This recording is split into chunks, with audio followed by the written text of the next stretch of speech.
This channel does not promote any violent, harmful, or illegal activities. All content provided by this channel is meant for an educational purpose only.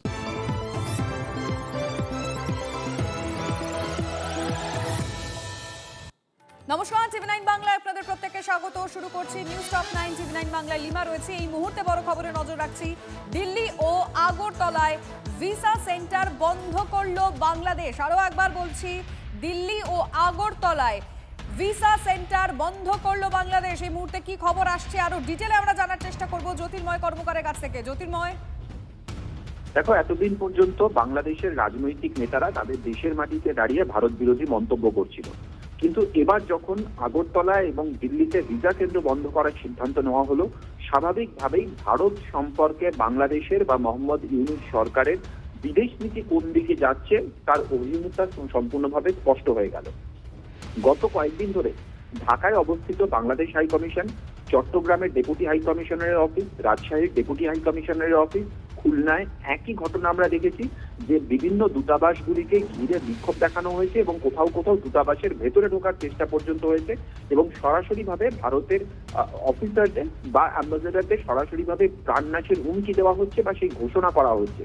তার প্রেক্ষিতে, ঘটনার প্রেক্ষিতে কয়েকদিন visa কেন্দ্র বন্ধ রাখতে বাধ্য হয়েছিল ভারত এই জায়গাগুলিকে, কিন্তু ভারতে দিল্লিতে বা আগরতলায় কোথাও এমন কোনো পরিস্থিতি নেই, আইন শৃঙ্খলা পরিস্থিতির অবনতি নেই যার ফলে তাদেরকে ভিসা কেন্দ্র বন্ধ রাখতে হবে। স্বাভাবিকভাবেই এটা যে বিদেশ নীতি তাদের পরিবর্তন হচ্ছে সেই ইঙ্গিতই স্পষ্ট করছে। ধন্যবাদ জ্যোতির্ময়। ব্যাক টু ব্যাক আরো একটা বড় খবর দিয়ে যুবভারতী কাণ্ডে পুলিশের তদন্তে হস্তক্ষেপ করল না আদালত। বর্তমানে প্রাথমিক পর্যায়ে রয়েছে তদন্ত। 17 পাতার রায় এমনটাই জানিয়ে দিয়েছে কলকাতা হাইকোর্টের ভারপ্রাপ্ত প্রধান বিচারপতির বেঞ্চ। 16ই ফেব্রুয়ারি এই মামলার পরবর্তী শুনানি রয়েছে। যুবভারতী কাণ্ডে পুলিশের তদন্তে হস্তক্ষেপ করল না আদালত। বর্তমানে প্রাথমিক পর্যায়ে রয়েছে তদন্ত। 17 পাতার রায় স্পষ্ট করে দিয়েছে কলকাতা হাইকোর্টের ভারপ্রাপ্ত প্রধান বিচারপতির বেঞ্চ।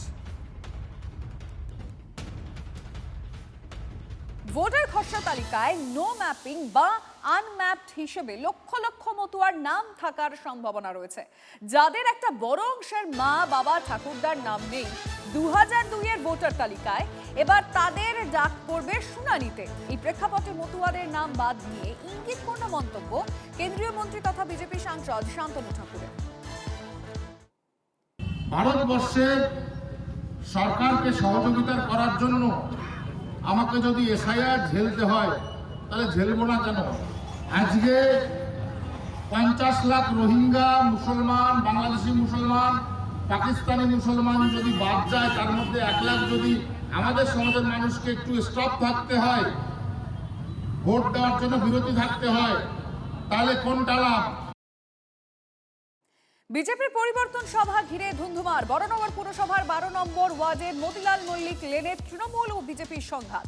বিজেপি নেতা সজল ঘোষকে ঘিরে বিক্ষোভ তৃণমূলের। বিজেপির সভা চলাকালীন হাজির হন তৃণমূল কাউন্সিলর সঞ্চিতা দে ও তাঁর অনুগামীরা। বিজেপি কর্মী সমর্থকদের বহিরাগত বলে স্লোগান দেওয়ার অভিযোগ তৃণমূলের বিরুদ্ধে। পাল্টা স্লোগান দিতে থাকেন বিজেপি কর্মী সমর্থকরাও। ঘটনায় উত্তপ্ত হয়ে ওঠে এলাকা। পরিস্থিতি নিয়ন্ত্রণে ঘটনাস্থলে পৌঁছয় বড়নগর থানার পুলিশ। নাম কাটা গেছে ভুয়ো ভোটারদের, আর চুরি হবে না, হেরে ভূত হবে। হারাবো হারাবো হারাবো। বিজেপির পরিবর্তন যাত্রার মিছিল আটকানোর অভিযোগ।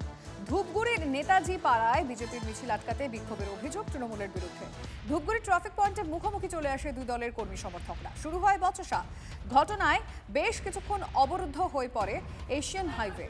পরিস্থিতি নিয়ন্ত্রণে ঘটনাস্থলে পৌঁছয় ধূপগুড়ি থানার বিশাল পুলিশ বাহিনী ও র্যাব।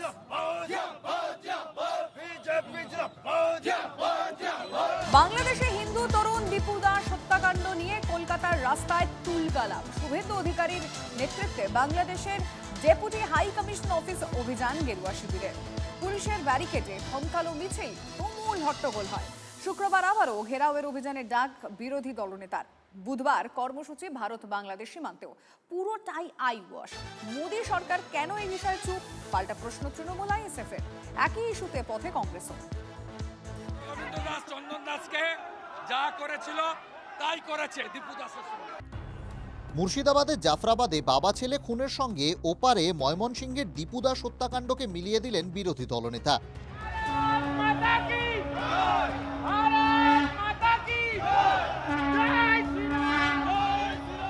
ক্ষোভের আঁচ পৌঁছে গেল কলকাতার বাংলাদেশ ডেপুটি হাইকমিশনের কাছ অব্দি।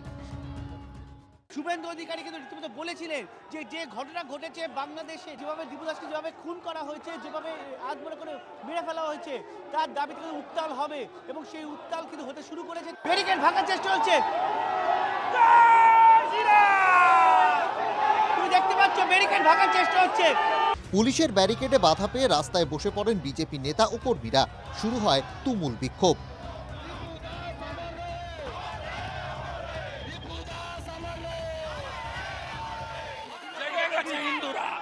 হিন্দুরা জেগে গেছে, এদেরকে আমরা বদলা নেবই, বদলা চাই।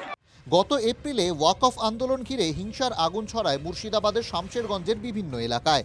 জাফরাবাদে ঘরের দুয়ারে পিটিয়ে কুপিয়ে মারা হয় হরগোবিন্দ দাস ও তার ছেলে চন্দন দাসকে। সোমবার সেই ঘটনায় ১৩ জনকে দোষী সাব্যস্ত করেছে জঙ্গিপুর মহকুমা আদালত। মঙ্গলবার দোষীদের সাজা ঘোষণা। আর এই ঘটনার সঙ্গে বাংলাদেশে সংখ্যালঘু হিন্দু দীপু দাসের নৃশংস হত্যাকাণ্ডকে জুড়ে ময়দানে নেমেছে বিজেপি। লাগাতার কর্মসূচিও ঘোষণা করেছে তারা। বুধবার বাংলাদেশ সীমান্তে ধর্ণা ও অবরোধ কর্মসূচি। শুক্রবার ১০,০০০ লোক নিয়ে বাংলাদেশ ডেপুটি হাইকমিশনের অফিস ঘেরাও। ২৬ তারিখ আবার প্রতি সপ্তাহে আসবো, বসতে দেব না। বাংলাদেশের মোল্লা জামাতদের বসতে দেব না। বিচার চাই। যতক্ষণ না মিট করছে, ক্ষমা চাইছে, শাস্তি দেওয়ার প্রতিশ্রুতি দিচ্ছে, ছাড়বো না। প্রতি সপ্তাহে আসবো, ১০,০০০ করে লোক নিয়ে আসবো। বিরোধী দলনেতা তিনি দীর্ঘ সময় ধরে একেবারে রাস্তায় বসে, বেগবাগানের রাস্তায় বসে তিনি অপেক্ষা করলেন ও অনুমতি চাইলেন, কিন্তু তারপরও পুলিশ বারবার অনুমতি দিচ্ছে না। পুলিশ কোথাও এখানে বাধা হয়ে দাঁড়াচ্ছে। এখানে তো আই ওয়াশিং নাটক চলছে। আসল করণীয় তো কেন্দ্রের, বিজেপি সরকারের। বিজেপি সরকার কেন কড়া বিবৃতি দিচ্ছে না? কেন কেন্দ্রীয় সরকারের প্রতিনিধি দল এখন ঢাকা যাচ্ছে না? কেন্দ্র যা করে আমরা পাশে থাকি, কিন্তু কেন্দ্র যদি কিছুই না করে, বাংলাদেশ ডেপুটি হাই কমিশনের বিক্ষোভ থেকে কি করবেন? আমাদের যে ফরেন পলিসি অনুযায়ী এতক্ষণ ভারতের হস্তক্ষেপ করা দরকার ছিল, বার্তা দেওয়ার দরকার ছিল দীপু দাসের উপর যে অত্যাচার হলো সেটার জন্য। কিন্তু অদ্ভুত ভাবে দেখছি বঙ্গ বিজেপি হই হই করছে, কিন্তু দেশের সরকার যাদের হাতে আছে সেই বিজেপি পরিচালনা করছে। বিদেশ মন্ত্রীর পক্ষ থেকে বা ওই মন্ত্রণালয়ের পক্ষ থেকে কোনো বিজ্ঞপ্তি আমরা সেই অর্থে দেখতে পেলাম না। ওপার বাংলায় দীপু দাস হত্যাকাণ্ড ও হিন্দু নিপীড়ন ইস্যুতে এদিন বাংলাদেশ উপদূতাবাসের কাছে বিক্ষোভ দেখায় কংগ্রেসও। গণতন্ত্র আক্রান্ত, মানুষ আক্রান্ত, মনুষ্যত্ব আক্রান্ত, হিন্দু মুসলমান উভয় খুন হচ্ছে বাংলাদেশে, প্রেস পর্যন্ত আক্রমণ হচ্ছে। তাই Congress stands for humanity. Humayun কবিরের নতুন দল, বাবরির আদলে মসজিদ, জাফরাবাদ কাণ্ড, ওপার বাংলায় হিন্দু নিধন, লগ্নজিতাকে মেহবুব মল্লিকের সেকুলার গান গাওয়ার নিদান। একের পর এক ঘটনা ও অভিযোগকে সামনে রেখে বিজেপি যেভাবে তেড়ে ফুঁড়ে ময়দানে নামছে, তাতে বিজেপি যে আগামী নির্বাচনকে মেরুকরণের ভোট করতে চায় সে ব্যাপারে নিঃসন্দেহ রাজনৈতিক পর্যবেক্ষক মহল। সুশোভন ভট্টাচার্য, সায়ন্ত ভট্টাচার্য ও কৌশিক ঘোষের রিপোর্ট, TV9 বাংলা। ২০২২ সালে নদিয়ার হাঁসখালিতে নাবালিকা গণধর্ষণ ও জোর করে শ্মশানে পুড়িয়ে দেওয়ার অভিযোগ। ৯ অভিযুক্তকে দোষী সাব্যস্ত করল রানাঘাট এডিজে আদালত। মঙ্গলবার সাজা ঘোষণা। হাঁসখালির গণধর্ষণ ও খুনের মামলায় ৩ বছর পর দোষী সাব্যস্ত ৯ জন। মঙ্গলবার তৃণমূল নেতার ছেলেসহ ৯ জনের সাজা ঘোষণা করবে রানাঘাট এডিজে আদালত। হাইকোর্টের অর্ডারে সিবিআই তদন্ত হয়, সেই তদন্ত পরিবর্তিতে কোর্টে ৯ জন দোষী সাব্যস্ত হয়। জজ সাহেবের কাছে আবেদন করি, তাই তাদের ৯ জনের সর্বোচ্চ সাজা হিসেবে তাদের জন্য ৯ জনেরই ফাঁসি হয়। ২০২২ সালের ১০ই এপ্রিল নদিয়ার হাঁসখালিতে নাবালিকাকে গণধর্ষণের অভিযোগ দায়ের করা হয়। ৫ই এপ্রিল স্থানীয় তৃণমূল পঞ্চায়েত সদস্যের ছেলের জন্মদিনের পার্টিতে নাবালিকাকে গণধর্ষণ করা হয় বলে অভিযোগ। তৃণমূল নেতার ছেলে ও তার বন্ধুদের বিরুদ্ধে ওই নাবালিকাকে গণধর্ষণের অভিযোগ ওঠে। গল্প ফেঁদে নির্যাতিতাকে বাড়ির সামনে রক্তাক্ত অবস্থায় ফেলেও রেখে যাওয়া হয়েছিল। শুধু তাই নয়, অভিযোগ প্রমাণ লোপাট করতে দ্রুত নির্যাতিতার দেহ জোর করে শ্মশানে পুড়িয়ে দেওয়া হয়।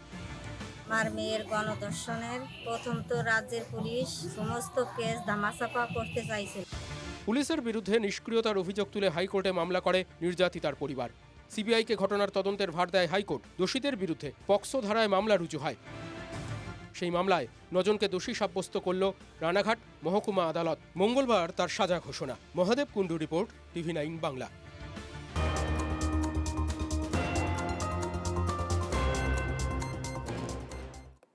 ঠিক 1 বছর আগে বাঁকুড়ার জঙ্গলমহলে এসে ধরা পড়েছিল ওড়িশার শিমলিপাল ব্যাঘ্র প্রকল্পের বাঘিনী জিনাত। আপনাদের মনে থাকবে, আবার সেই বাঘের আতঙ্ক তারা করছে বাসিন্দাদের। এই মুহূর্তে আমি আমাদের রিপোর্টারদের সঙ্গে যোগাযোগ করেছি। হীরক মুখার্জি রয়েছেন। হীরক, এখন কিসের ভয়, মানে কি দেখতে পাচ্ছেন স্থানীয়রা?